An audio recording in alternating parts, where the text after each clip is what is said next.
मेरा पति विदेश में रहता था। मैं और मेरी सास घर में अकेले रहते थे। मेरी सास विधवा थी।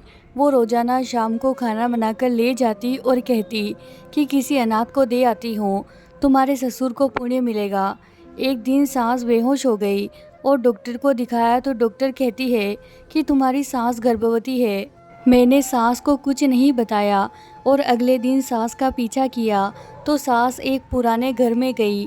वहां जाकर जैसे ही दरवाज़ा खुला तो मेरे आंखें फटी की फटी रह गई, क्योंकि मेरी सास मैं अपने मामा के घर में रहती थी। मेरे आगे पीछे कोई नहीं था। मामू ने जो पहला रिश्ता मेरे लिए आया उसके लिए हाँ कर दी थी और मुझे अपने घर से विदा कर दिया, क्योंकि उनकी अपनी भी बेटियां शादी के लिए बैठी हुई थी तो झटपट से मेरी शादी निपटा दी। मैं उनकी बेटियों से ज़्यादा खूबसूरत थी, इसीलिए मामी को ये खौफ था कि कहीं अच्छे से अच्छा रिश्ता मेरे लिए ना आ जाए। इसीलिए मेरे लिए जब अभिजीत का रिश्ता आया तो मामी ने मामा के कान भरे और जल्दी जल्दी ऐसे शादी कर दी मेरी, जिससे मैं घर से भाग जाऊंगी। लेकिन मेरी किस्मत अच्छी थी कि मुझे इतना अच्छा पति मिला। मेरा पति बहुत ज़्यादा अमीर नहीं था, लेकिन मेरी शादी होते ही पैसों की कमी का सामना करना पड़ गया था, क्योंकि मेरी शादी में अच्छा खासा खर्चा हो गया था। मेरे पति ने शादी अच्छे तरीके से करने के लिए काफ़ी कर्जा ले लिया था, इसीलिए वो कर्जा उतारने के लिए उनको विदेश जाना पड़ा ताकि वो कुछ पैसे जमा करके आ जाए। कर्जा भी उतर जाएगा और अच्छे तरीके से गुजर बसर भी हो जाएगा। उनके कागजात पहले से ही बने हुए थे, इसीलिए वो कमाने के लिए दुबई चले गए, जहाँ पर मेहनत मजदूरी करनी थी उन्हें। अभी मेरी शादी को 2 महीने ही हुए थे कि मेरा पति देश से बाहर चला गया और मुझे बहुत अफसोस हो रहा था। मैंने अपने पति के साथ ज़्यादा वक्त नहीं गुजारा था। अभिजीत ने मुझे कहा कि मैं जल्दी वापस आ जाऊंगा, थोड़ा सा सब्र करना। पैसों की परेशानी बहुत ज़्यादा है। सिर्फ शादी ही नहीं, अपना घर बनाने के लिए भी कोशिश कर रहा हूँ, क्योंकि अभी हम किराए के घर में रहते हैं। क्या तुम नहीं चाहती कि हमारा अपना घर हो? इस तरह की बातें करके अभिजीत ने मेरी उदासी को दूर करने की कोशिश की, क्योंकि उनके जाने की खबर सुनकर मैं काफ़ी दिनों से उदास थी। फिर मैंने सोचा कि वो ठीक ही कह रहे हैं, मुझे थोड़ा सा इंतज़ार करना होगा। इसके बाद जब हमारी आर्थिक स्थिति सही हो जाएगी तो हम एक खुशहाल ज़िंदगी की शुरुआत करेंगे। अपने पति को तो मैंने देश से बाहर विदा कर दिया था, लेकिन अब इस घर में मैं और मेरी सास रह गई थी। इस थोड़े से समय में मेरी सास से ज़्यादा बात नहीं हुई थी, क्योंकि मुझे पता था कि मेरे पास अपने पति के साथ वक्त गुजारने के लिए बहुत कम वक्त है। इसीलिए शादी से लेकर अब तक का सारा समय दिन रात मैंने अपने पति के साथ ही गुजारा था। अपनी सास के साथ बैठने और बात करने का तो मुझे ना वक्त मिलता था, ना ही फ़िलहाल कोई ज़रूरत थी। मैं तो बस उनको खाना बनाकर देती थी और वो चुपचाप खा लेती थी। मेरी सास सारा दिन और सारी रात क्या करती रहती थी, मुझे उससे कोई मतलब नहीं था। लेकिन अब जबकि मेरे पति चले गए थे तो घर में मैं और मेरी सास थे, इसीलिए हम दोनों की थोड़ी बहुत बातचीत हो जाया करती थी। लेकिन मेरी सास कुछ अजीब सी थी। वो आम सासों की तरह नहीं थी। काम ना करने पर मुझे कुछ नहीं कहती थी, खामोशी से खुद काम कर दिया करती थी। मुझे अगर जागने में देर हो जाती तो वो नाश्ता बना दिया करती थी, मेरे मैले कुचेले कपड़े धोने लग जाती।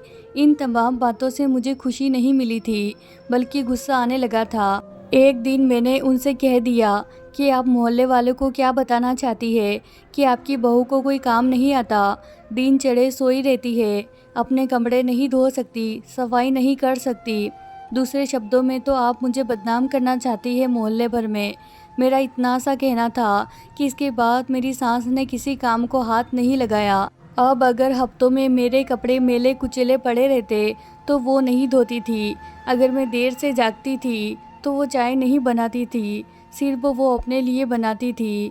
मुझे इस बात पर भी हैरानी हुई थी कि उन्होंने मुझसे कोई झगड़ा नहीं किया था, बल्कि खामोशी से सारे काम छोड़ दिए। फिर कुछ दिन के बाद एक अजीब सी बात होने लगी। मैं जब भी खाना बनाती थी तो वो मुझसे कहती थी कि एक आदमी का खाना ज़्यादा बना देना। मैंने पूछा कि घर में तो सिर्फ हम दोनों ही हैं, तो फिर 3 आदमी का खाना क्यों? तो उन्होंने जवाब दिया कि तुम्हारे ससुर जीवित नहीं है, इसीलिए मैं उनका खाना किसी गरीब को दूंगी ताकि उनको पुण्य मिले। अपनी सास की ये बात सुनकर मुझे हैरत हुई, क्योंकि आज से पहले उन्होंने कभी इस बात का जिक्र भी नहीं किया था। जब तक मेरे पति यहाँ पर थे, उन्होंने कभी भी मेरे ससुर का खाना किसी गरीब को नहीं दिया था। हैरत की बात ये थी कि वो दिन का खाना नहीं देती थी, सिर्फ रात का देने लगी थी। मेरे मन में कई तरह के सवाल उभरने लगे थे, लेकिन मैंने पूछना सही नहीं समझा था। जबकि मैंने सोचा कि हो सकता है कि वो पहले भी खाना देती रही हो। मैं तो अपने पति में मगन थी। मैंने कभी देखा ही नहीं कि उन्होंने रात को खाना दिया है किसी गरीब को कि नहीं। लेकिन मुझे उनकी ये बात बहुत अच्छी लगी थी। उनके पति के गुजरे 2 साल हुए थे और वो उनके पुण्य के लिए किसी गरीब को खाना दे रही थी, तो ये अच्छी बात थी। बहुत कम औरतें ऐसी होती हैं जो अपने पति की मुक्ति के लिए ऐसा करती हैं। मैंने अपनी ज़िंदगी में ऐसी औरतें बहुत कम देखी थी, और अपनी सास को देखकर तो मुझे बहुत खुशी हुई थी। वो एक रूखी सूखी सी औरत लगती थी, जिसे किसी भी चीज़ में कोई दिलचस्पी नहीं थी।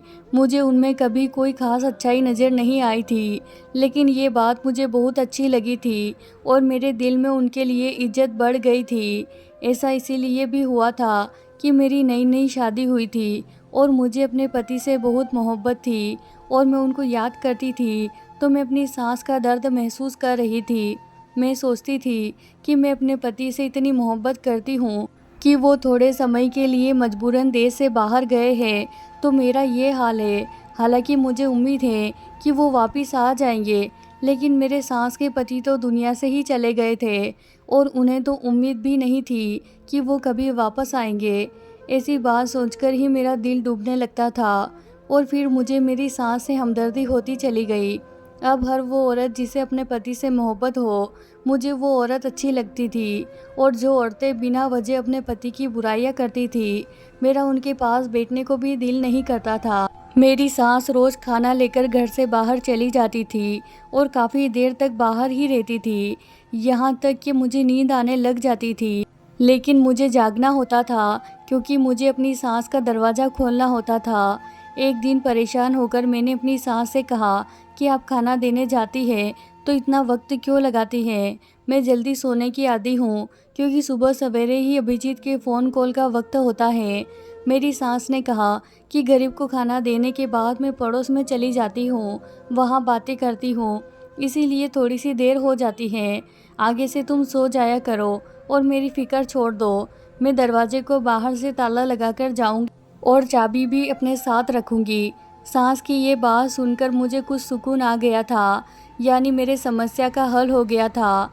अब मैं बेफिक्री से सो सकती थी। मेरे पति की वहाँ पर नाइट ड्यूटी थी, इसीलिए वो रात में मुझसे बात नहीं करते थे और मैं जल्दी सो जाया करती थी। हमारी बात सुबह को होती थी और उसके बाद दिन में कई बार होती थी। मैंने सोचा कि सास अकेली बोर होती है, इसीलिए वहाँ रोज़ पड़ोस की औरतों के घर जाकर बैठ जाया करती है। मुझे उनके जाने पर कोई एतराज़ नहीं था, ना वो मेरे मामले में दखल देती थी और ना मैं उनके मामले में। अब तो मैं खुद को खुशकिस्मत समझने लगी थी कि मुझे इतनी अच्छी सास मिली है जो कि मुझे कुछ नहीं कहती, वरना शादी से पहले तो सबने सास का ऐसा रूप मेरे दिमाग में बना दिया था कि मुझे बहुत डर लगता था कि ना जाने मेरी सास कैसी होगी। ज़िंदगी ऐसे ही चल रही थी कि एक दिन अचानक मुझे ऐसी खबर मिली जिसे सुनकर मेरे पैरों तले से ज़मीन खिसक गई, और मैं जो इतने दिन से दिल ही दिल में अपनी सास की तारीफ़ें कर रही थी, उनसे मुझे एक पल में ही नफ़रत महसूस होने लगी थी।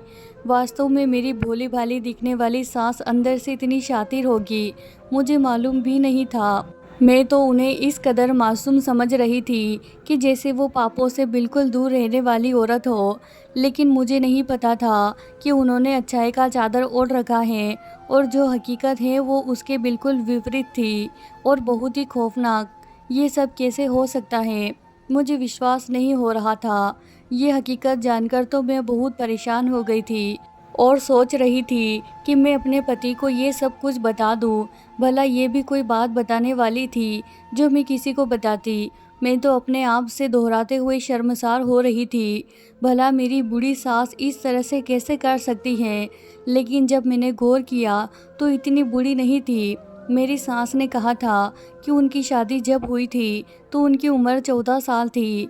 ये कोई हैरानी की बात नहीं थी, वाकई में ऐसा होता था।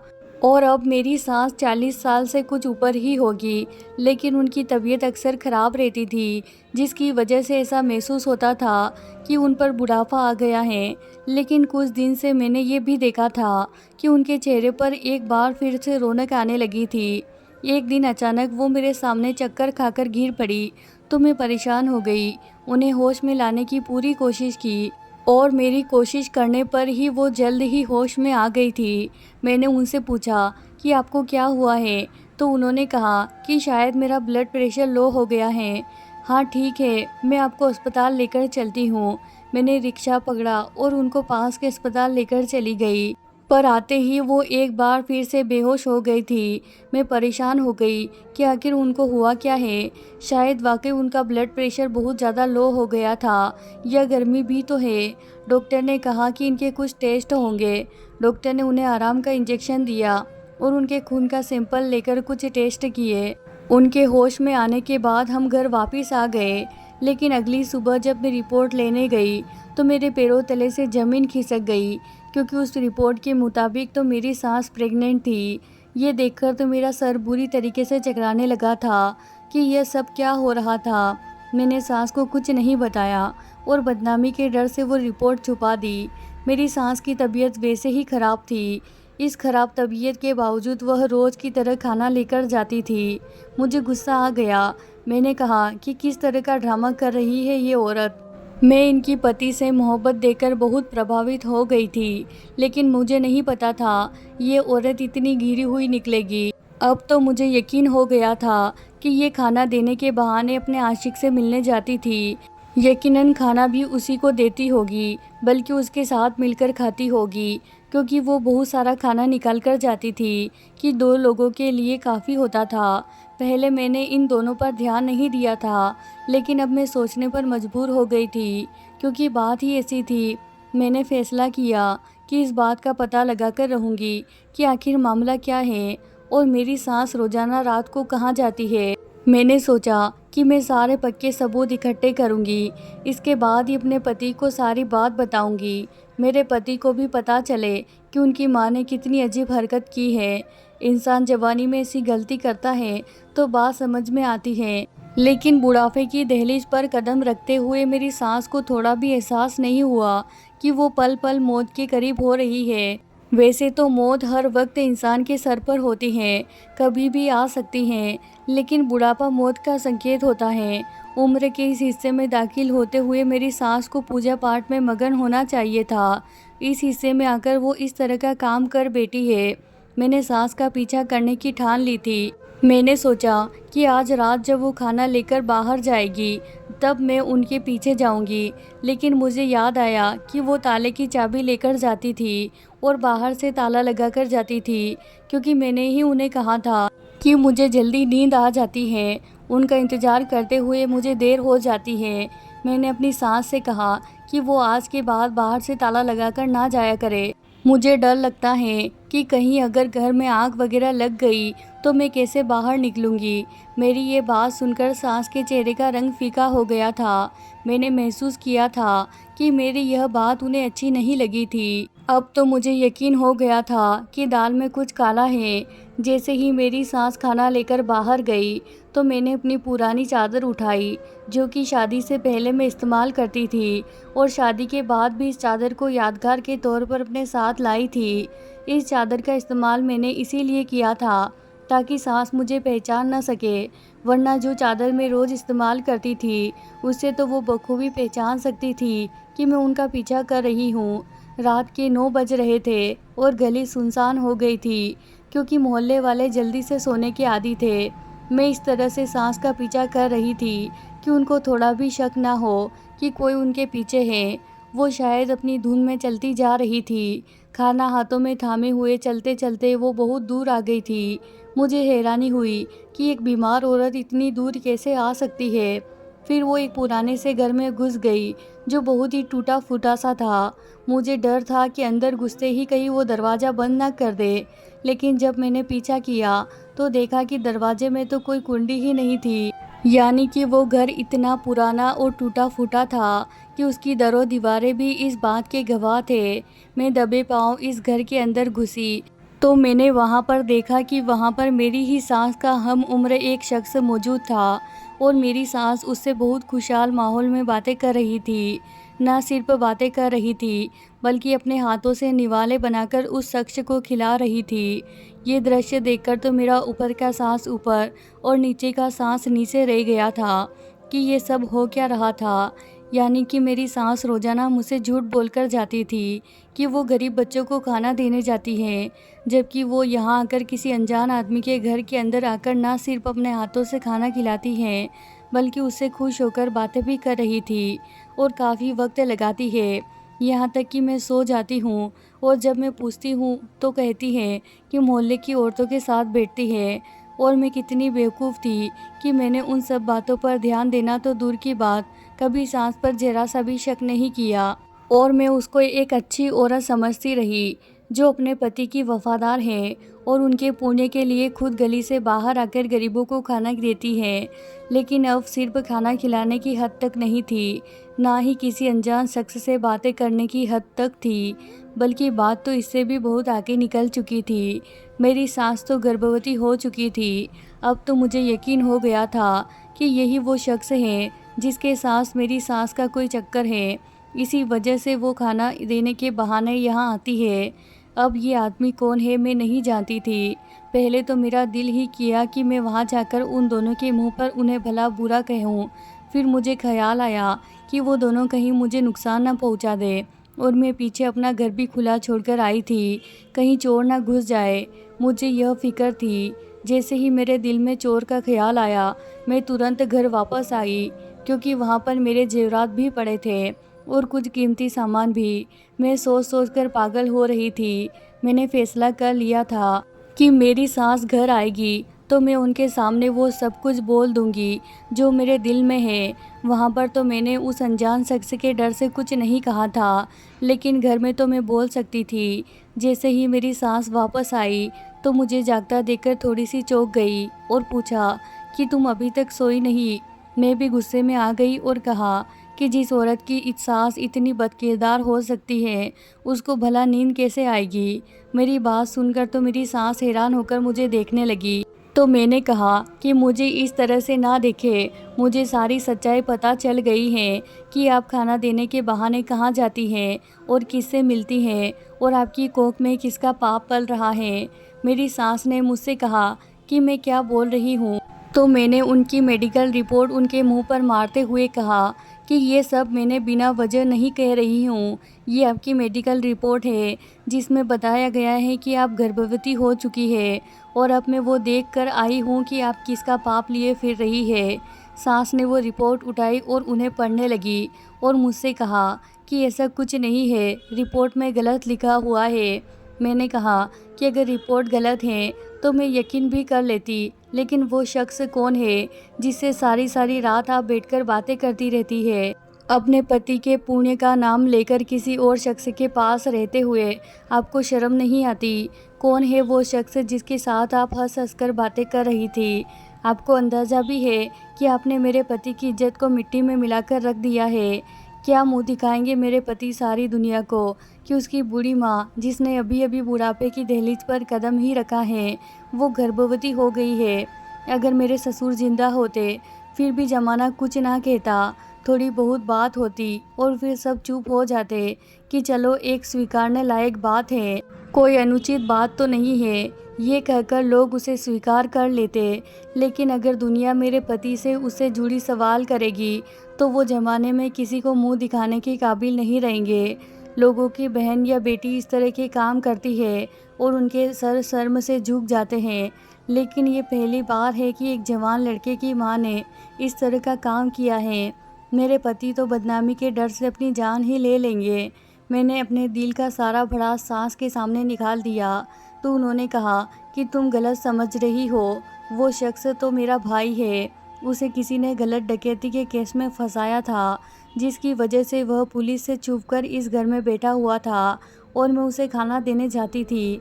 मैंने मजबूरी में तुमसे झूठ बोला था कि तुम क्या सोचोगी कि मैं कहाँ जाती हूँ, इसीलिए मैंने पुण्य का काम वाली बात की थी। मेरी सास झूठ पर झूठ बोल रही थी। मैंने कहा कि आप इतना झूठ मत बोले, ये रिपोर्ट बिल्कुल सच्ची है और वो आदमी आपका भाई नहीं है। वक्त आने पर जमाने के सामने हर कोई भाई बहन बन जाता है। अपने इतने बड़े भाई को कोई भी औरत अपने हाथ से निवाले बनाकर नहीं खिलाती। इस तरह की हरकतें औरत अपने आशिक के साथ करती है और वो आपका भाई नहीं है। यह बात मुझे मालूम है। इतनी कम अकल की मैं नहीं हूँ कि मैं समझ नहीं सकूँगी कि दो लोगों के बीच में कैसा रिश्ता हो सकता है। हाँ ठीक है, वो आदमी पुलिस से छुप रहा होगा, ये बात आपकी सही है, लेकिन वो आपका भाई नहीं है, वो आपका आशिक है। मैं अपनी धुन में ना जाने क्या क्या बोल रही थी कि मेरे फ़ोन की घंटी बजी और इस फ़ोन को सुनकर तो मेरे सर पर आसमान गिर गया और मैंने हैरत से अपनी सास की तरफ देखा और मेरे हाथ से मोबाइल छूट कर रह गया। मेरी सास ने हैरत से मुझे देखा और कहा कि किसका फ़ोन है, क्या हो गया है, मेरा बेटा तो ठीक है ना? बताओ तुम इतनी हैरान क्यों हो गई हो फ़ोन सुनने के बाद? बताओ मुझे किसका फ़ोन था? मैंने सास से कुछ नहीं कहा और मैं कमरे में आ गई और अपने आप को कमरे में बंद कर दिया और फूट फूट कर रोने लगी। मेरी सास दरवाज़ा बजा रही थी और मुझसे पूछ रही थी कि किसका फ़ोन है और मैं क्यों रो रही हूँ। यकीनन वो परेशान थी, लेकिन मैं अपनी सास को क्या बताती कि फ़ोन उस लैब से आया था जहाँ पर मैंने अपनी सांस के टेस्ट करवाए थे और लैब वाला शख्स मुझसे कह रहा था कि नाम एक होने की वजह से टेस्ट में गलती हो गई है। आपकी सांस की रिपोर्ट किसी और के पास चली गई है और किसी और की रिपोर्ट आपकी सांस के पास आ गई है। जो रिपोर्ट आपके पास आई है वह एक नई शादीशुदा जोड़े की है जो आपके सांस के नाम की है और वो गर्भवती भी है। और आपकी सांस की रिपोर्ट मेरे पास है और इस रिपोर्ट के मुताबिक आपकी सांस को फेफड़ों का कैंसर है।